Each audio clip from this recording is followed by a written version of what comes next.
Okay, so announcement. You have your exam 2 on next Wednesday. It's going to be on eCampus, so you don't need to come to the classroom again.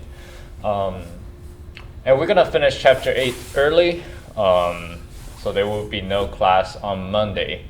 We can do either a project day, which you can use the time to work on your project in a group, or we can do a question and answer section.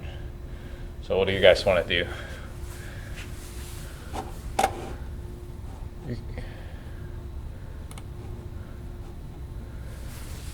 Is the exam proctored, or do we use? So don't worry about the lockdown browser this time. Last time it didn't work, so there won't be any proctors. I won't be there, so just be honest, and then don't cheat. It's not gonna be too hard. So, all right. So we have 2 project day. So we're not gonna have class on Monday. It's either project day or question or and answer section. So we're voting right now. What do you guys think? Project day. Project? Project? Okay. We have 4 projects so far.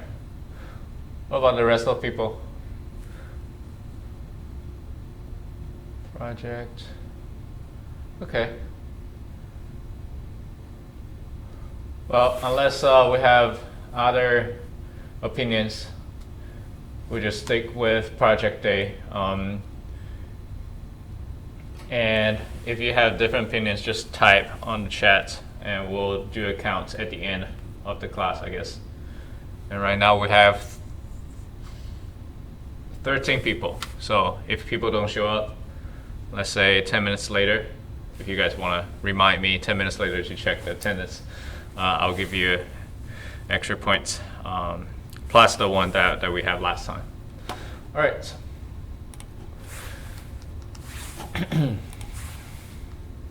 Okay, and there's no quiz this weekend. I want you to use the time to study for your exam, and if you want to work on your project, that's good too. Okay. So today we'll finish up chapter 8. We're going to talk about when do we help, why do we fail to help, and how can we increase helping. So first of all, why don't we always help other people? Any idea? Yeah? It can be inconvenient. Can be inconvenient. Very good. It might cost time, right? Money, energy. Okay. All right. So I want you to imagine you and another person committed a crime and you are arrested. If neither of you confess, you both serve a short sentence because they don't have any evidence on you. So you serve 1 year. If one of you talks to the police, that person will go free, and the other person will get a long jail time, which is 20 years. However, if you both talked, you'll have evidence against one another and get a relatively longer sentence, which is 5 years. It's longer than 1 year, but much shorter than 20 years. So now you need to make a decision. Do you stay silent or do you talk to the cops?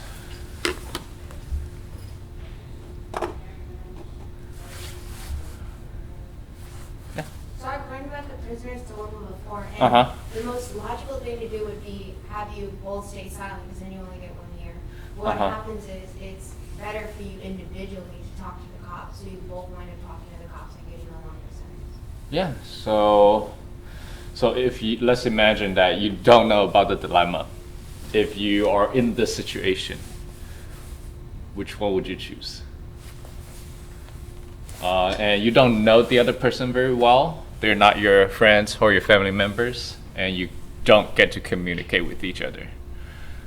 You're in this situation with this person that you just knew, like maybe last night, and then now you're in this situation, which one would you choose? Yeah. I would probably talk to the cops. You probably talk to the cops. All right. Any other thoughts? You would talk to the cops because they have an incentive to. Since we only have 2 people in the class, if you can just unmute yourself for online students. So you have incentive to talk to the cops, but I thought you also have an incentive to stay silent. Right? You can get out. You can get out in 1 year compared to 5 years.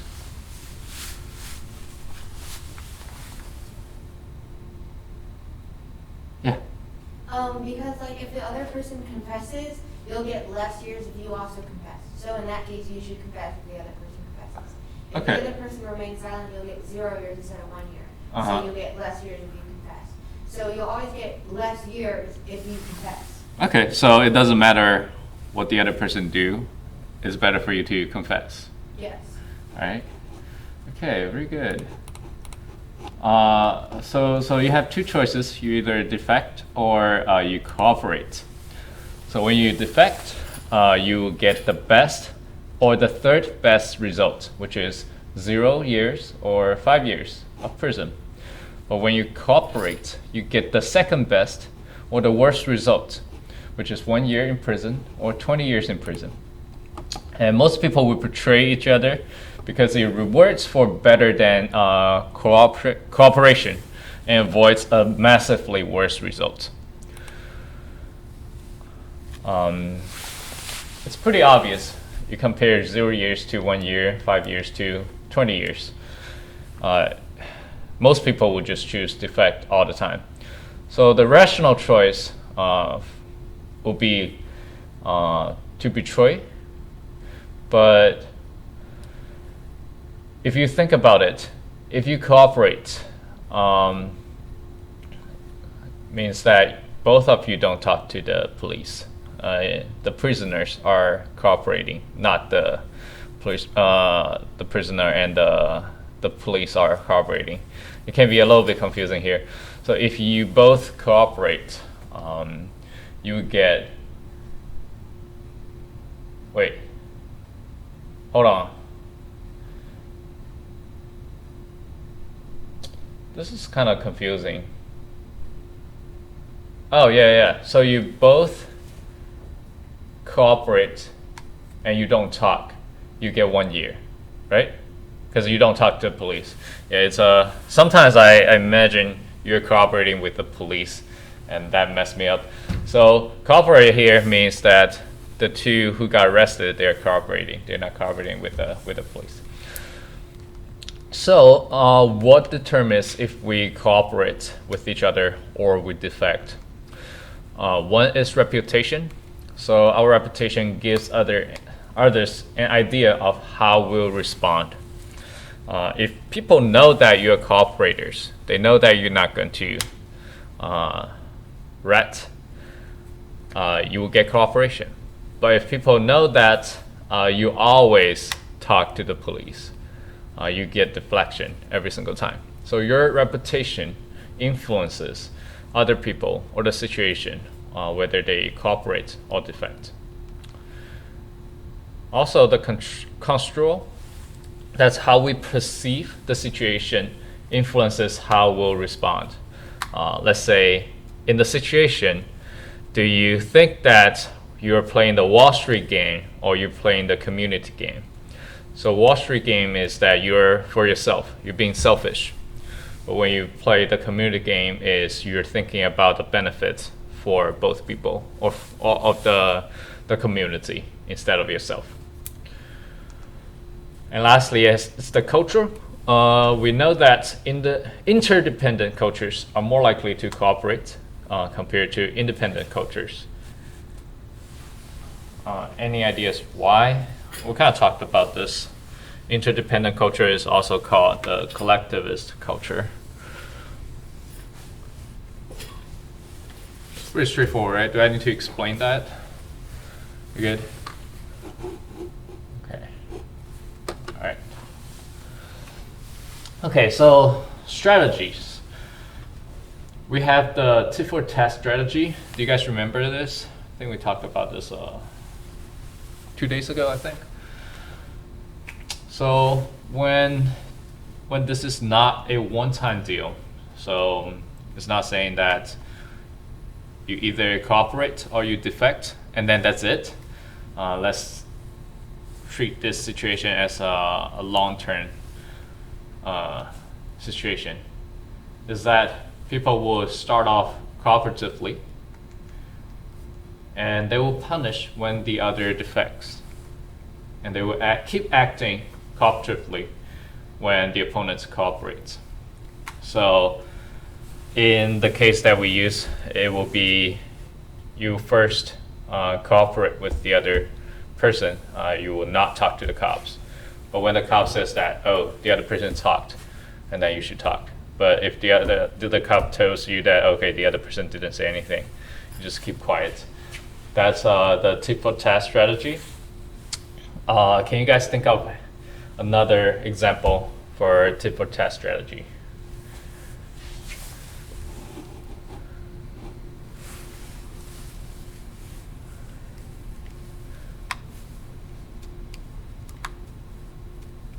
I'll give you another example. Have you seen those game on TV?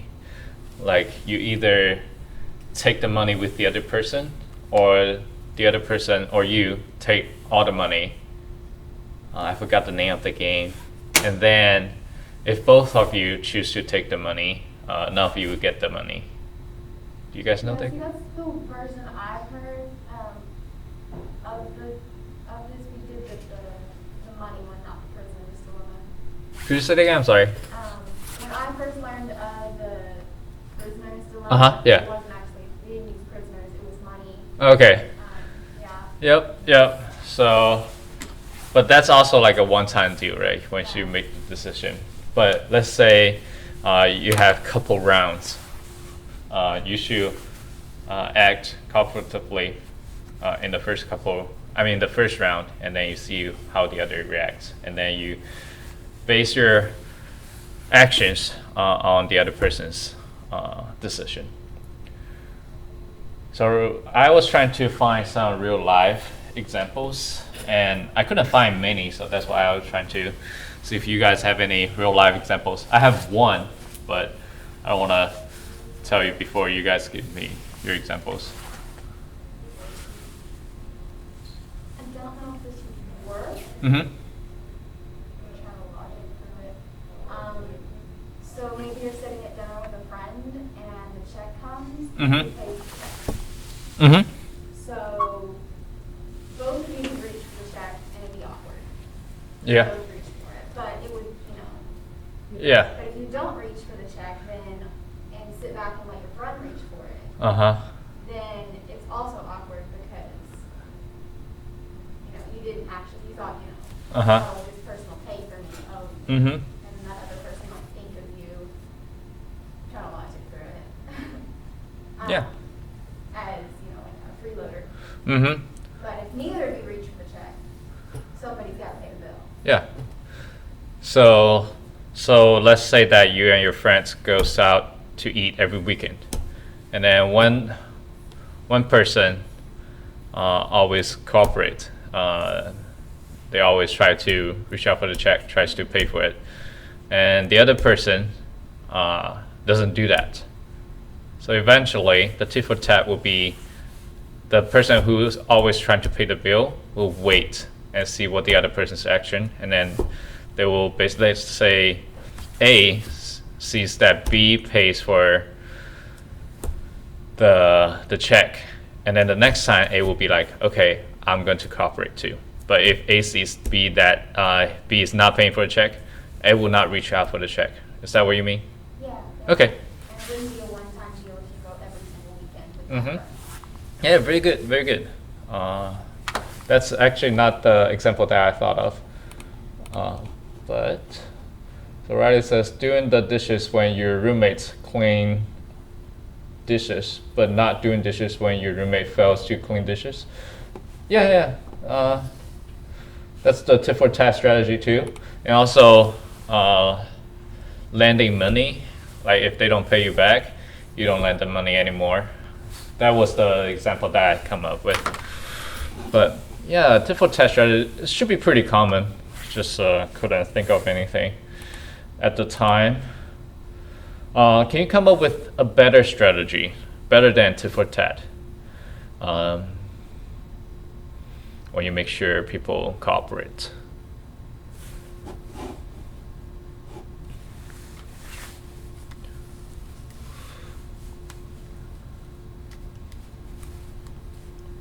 Sometimes when my teachers would lend out an object, so say a person needed a pencil for that day, say glasses, or maybe it was a calculator, or whatever it was, they would make us leave our shoe with them, so each person gets something that the other person wants, and so at the end of the class period, if they knew, oh, I gotta return this pencil to get my shoe back, otherwise I'm gonna Okay.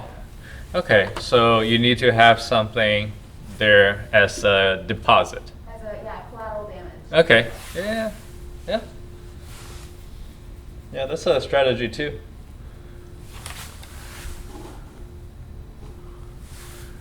Any other strategies in the tit for tat?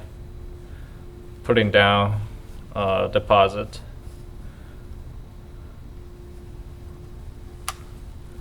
Anything else?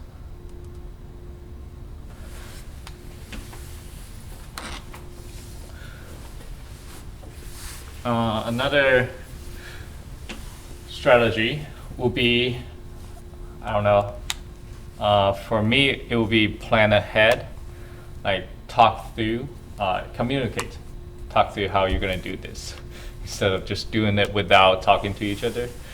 If you had the chance, of course, the prisoner dilemma is saying that you don't have the chance to communicate, but if you have the chance to communicate beforehand, like what do you say when we get caught? And then when you have that plan, it will ensure cooperation more. Okay. All right. Oh. So why do we fail to help? And we're going to talk about some of the reasons that we choose not to help others. So let's do a recap. Do you guys remember the bystander effect? Okay. Can you tell me what it is? It means the more people that are in like an emergency situation, the less people that are likely to help. Yeah. So we talked about this when we were talking about conformity, right? And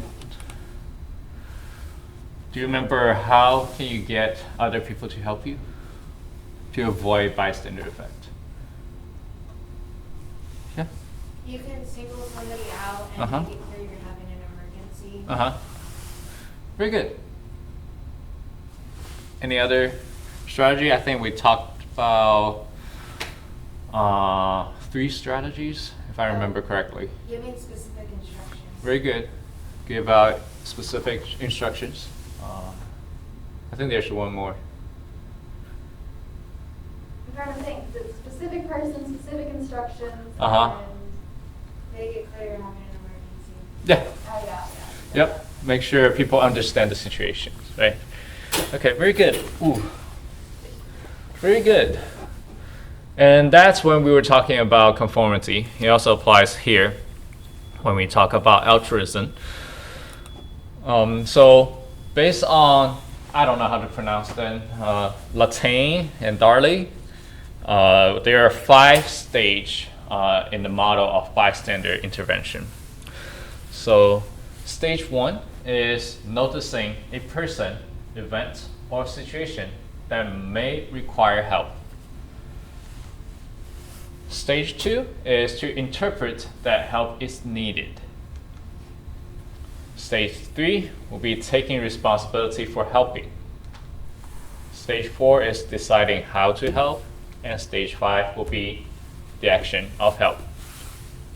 And here, when we're talking about bystander intervention, we're thinking from the bystander's perspective. But when we were talking about conformity, like you need to let other people know that you need help, that's from the victims or the people who's in need perspective, right? So this is on the other side. Okay.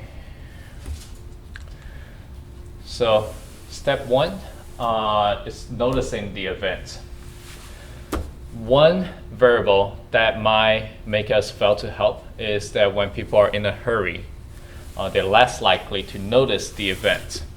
They did this study is that they're trying to measure, do people help more or it's about the same comparing when they are in a hurry or when they're not in a hurry. So when people are in a hurry, they're less likely to help, and they think it's because they're less likely to notice that situation, that someone is in need. Okay.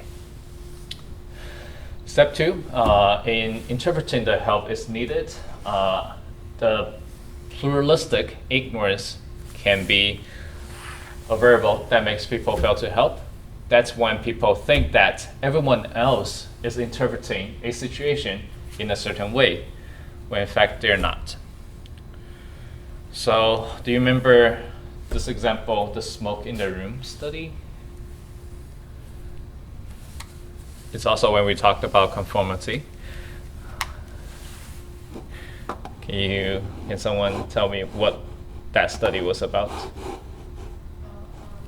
They put a subject in a room with Confederates Mm-hmm. and filled the room with smoke. And if there was Confederates in the room, they waited significantly longer to leave, or may have not even alerted at all. Yep. Versus when they were alone, when they left almost immediately. Mm-hmm. So, in this case, if we're not talking about conformity, of course there are multiple reasons here why the person doesn't react when they see other people are calm in a smoky room, right? If we're not talking about conformity, right here is they think that other people are perceiving this situation as safe. That's why they didn't move. And they stopped doing anything. So that's the pluralistic ignorance. Do you remember another example that we had? It's kind of similar, and I show you the video too.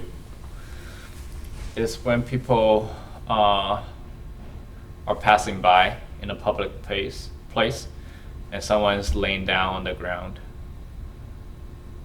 Do you remember that one? One's with a person dressed like really professionally and one's without, right? Uh-huh, yeah. Yep. So that one, do you remember some of the participants or some of the bystanders? They said they didn't help because they didn't see other people are helping. But once someone's helping, people start to get around. Yep. So that's the pluralistic ignorance, when you think that everyone else is interpreting the situation in certain way. Can you think of any other example in life?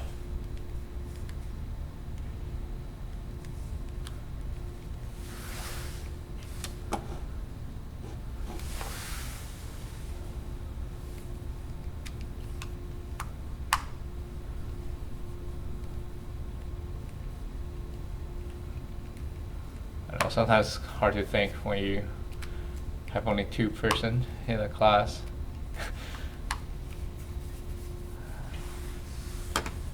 I'll give you another example. Let's say when you're in a class and you don't understand what the professor says, and you're hesitant to ask questions because you think everyone else understands. But in reality, many students, they don't understand either. And they think the same way, and they don't ask questions. Does that make sense? All right. What else? I just need one example, and then we'll move on.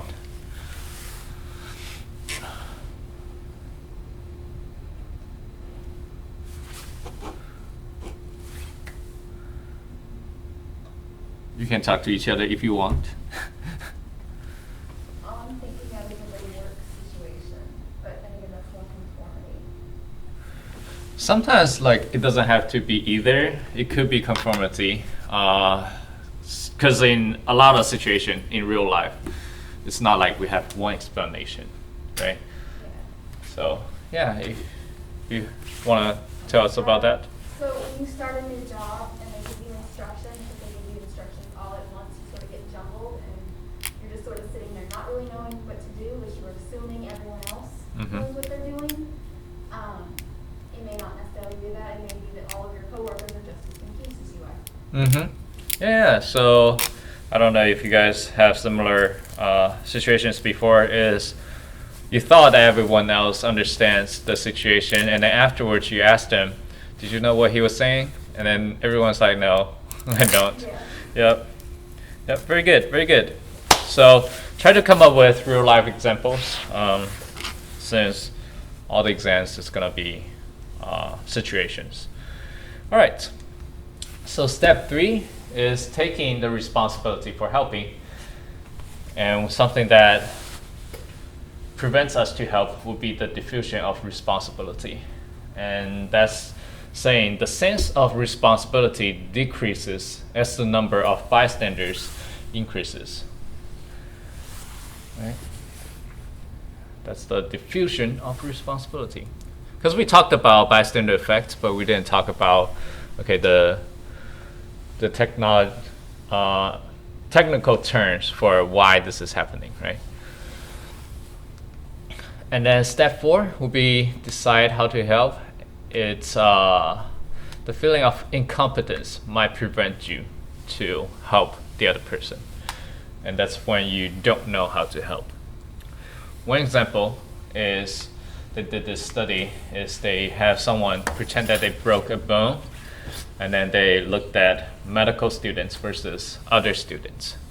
So in this situation, medical students are more likely to help out than psychology students if they don't have any background knowledge, right? Can you think of any other example?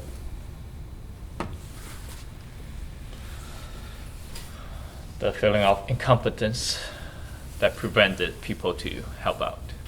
Yeah. I guess like in a group project when you're not really sure what to do, you might not really do your part because you're not really sure what to do. Yeah. So you contribute less in the project when you don't know what to do, or you're afraid that you're gonna make mistakes, right? I guess both. Both? Yeah. Yep. What about online students? Oh, it's already 10 minutes past, so we have 14 people. All right, extra credit for you guys. Send me an email, including online students. Just send me an email afterwards. I'll put your name down. Okay. What about online students? Give me an example of feelings of incompetence preventing people to help others.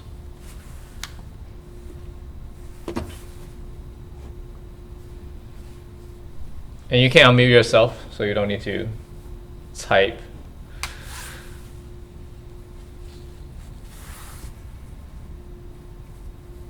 You have a chat. Okay.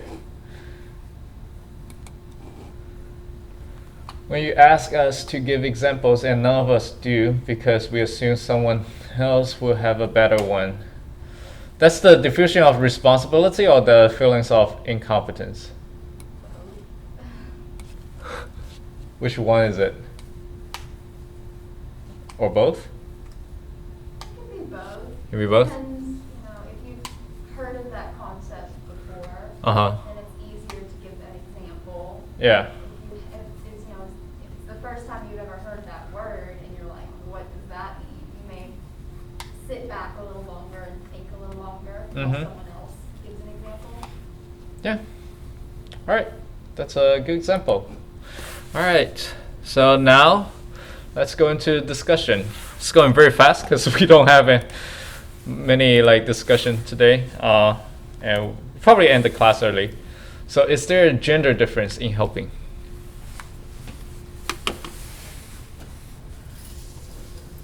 I think the textbook tells you something about gender differences in helping. someone want to tell me what you think or what the textbook teaches you? I remember the textbook said that there was a gender difference, but it wasn't so much like one gender helps more than the other. It was like the type of helping that each gender did. Okay, can you elaborate? Like what type of? Yeah, men were more likely to help with like physical activities or like if someone needed like physical assistance, like if they needed help moving in or something. But like a woman might be more inclined to help if it's more of an emotional aspect, like if they're having a rough day and just need to talk or something like that. Okay, very good. So they said that men and women are equally, or there's no significant differences in how likely they're going to help, but more so to the type of help. Very good. So men are more likely to help in situations that involve physical strength, and women are more likely to help in situations that involve caring, right? Why? Why is that?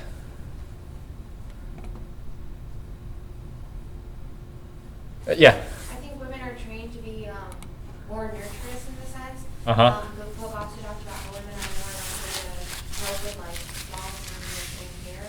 I think we're taught to be like motherly even if you're not a mother. Okay, yeah. So that will be social norms or stereotypes that train people into different roles, right?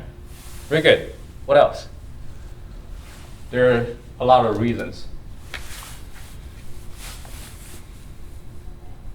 Besides social norm or culture, what else? I mean, men are naturally a little more physically stronger. They build muscle easier than women do. We retain fat more. So it's easier for a guy to help out with like carrying something heavy or engaging in physical activity rather than. Okay, so biology or genetics or, yeah, very good. What about from an evolutionary standpoint? It's kind of similar but different. Why will men more likely to help in physical strength? I guess back then the men had more of the physical jobs such as like hunting, feeding food, all that kind of stuff. It was a lot more physically draining, whereas the women would stay home, take care of the home, take care of the children, engage in more nurturing aspects of it. Yeah. So throughout history, women are more likely to take the role to take care of children, right? And men are more likely to go out to hunt, to gather food, to fight. Yeah. The book also says that women are more likely to engage in community behaviors as well. Can you think of a reason why? I think it's partially that nurturance, sort of like that combination of nurturance and taking care of children sort of thing. It makes me think of the phrase, it takes a village to raise a child. So often those women would band together to help raise each other as children, and they'd all, one for all. And so it says they're more likely to engage in community behaviors such as volunteering and Yeah, so very good, very good. So let's think of this situation. Let's imagine in ancient time, when you're in a village, you might need more communications, right? Than going out to hunt or fight. You still need communication, but it's pretty short term if you are fighting someone. It's like pretty sure you do this, you do that. But in a village, you're more likely to have situations that's more complicated. Yeah, you need more. Yeah. When you're hunting where you may, or fighting someone else, you're more like, yeah, my opinion against yours, or my fist to your fist. Like, Yeah. there's less, I wouldn't say there's less communication, because it's still a communication. Yeah. It's just Different type. not actively trying to work together. Yeah. Yep. All right. Very good. Very good. Also, it could be that men are more likely to be asked to help in physical strength related activities, and women are more likely to be asked to help out with emotion and what else? Communication, caring activities. Does that make sense? Okay, so this is my personal experience. me and my friends, who's also in the psychology department, and we're both instructors for the introduction to psychology class. As women, you're more likely to be asked help for like personal distress or how do you succeed in college. And as men, we are less likely to be asked questions. People are less likely to go to office hours to talk about their difficulties and stuff. And part of the reason I think it's because of this gender role. People are more likely to seek out help if it's about emotions, about caring. And I think gender role plays a very big role here. All right. Okay. Any questions? I think it's pretty straightforward, right? Okay. All right. So how do we increase help or altruistic behavior in general?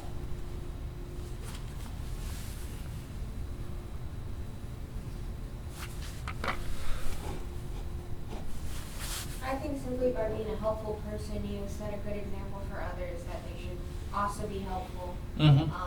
And then, of course, however, if you help someone, then they're more likely to help you. Yeah, so set up a good example. Yeah, be a good model, right? Okay, very good. Yeah, I was thinking along those lines. Uh-huh. Rewarding them for helping. Yeah. It goes back to like extrinsic versus intrinsic rewards, but Mhm. If you help someone else, then they're more likely to help you because you've rewarded them by already helping them. Yeah. Um, Yep. Since we don't have many people, I'm going to show you my thoughts. Unless online students want to chip in as well. Asking people directly to help. Yeah. Yeah. Any other opinions before I make a conclusion and we end the class? Like if you could also make a point for planning, like if you know you're going to be moving out on this date, Uh-huh. to ask them way in advance rather than an hour before you're moving out. So Yeah. you have time to Yeah. plan. Yep. I'd be more likely to help if and be more in the moment if I planned it out. Mm-hmm. Yeah, so give people time to make plans. Very good, very good. Very good. Okay, I'll just give you my thoughts and then we'll end the class. I think education also helps, like when we talk about altruistic behavior, helping people. What else? Culture. Again, if you set up good examples, you are a role model that you encourage people to help. Maybe in your community, people are more likely to help, and then it spreads the influences. So yeah, there are many ways to help, and communication. They just talk about asking directly, asking people early. Good communication also increase help and altruistic behavior. All right, that's it. Unless you have any questions, we're going to end the class. And on Monday, feel free to come here to work together and ask questions early. We have a project day coming in, and that's when I look at your rough draft. When you have questions, ask me. Again, if you don't ask me, I will assume that okay, everything's going well. There's no questions, because I can't just like come to you and then do you have any questions? That's kind of like babysitting. Oh, chat. Okay, thank you. So my advice is ask questions early and go to the writing center. How many of you have been to the writing center? Very good. So go to that writing center. It's free, and you can make online reservation too. Even if you don't have any questions right now, ask them questions. Ask them to look over your draft. They will give you feedback. Because sometimes you don't even know what you don't know, right? So ask people to look it over, give feedback. You don't even have to go in person anymore. No, You yeah. just submit your paper and then like a couple hours later, just check back and they will have proofread it for you. Yeah, so Or a it's video conference with you or over the phone, whatever it is. Yeah. super convenient, right? Yeah. So do that. Make sure you ask help. Last time I checked, the PowerPoints weren't posted. Are they up now?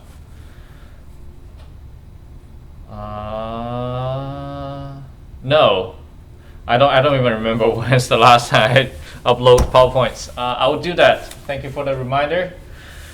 And have a good weekend. I'll see you guys. No, I won't see you guys until next Friday, because Monday no class, Wednesday's exam, and then Friday is the project day, if I remember correctly. So see you guys on Friday.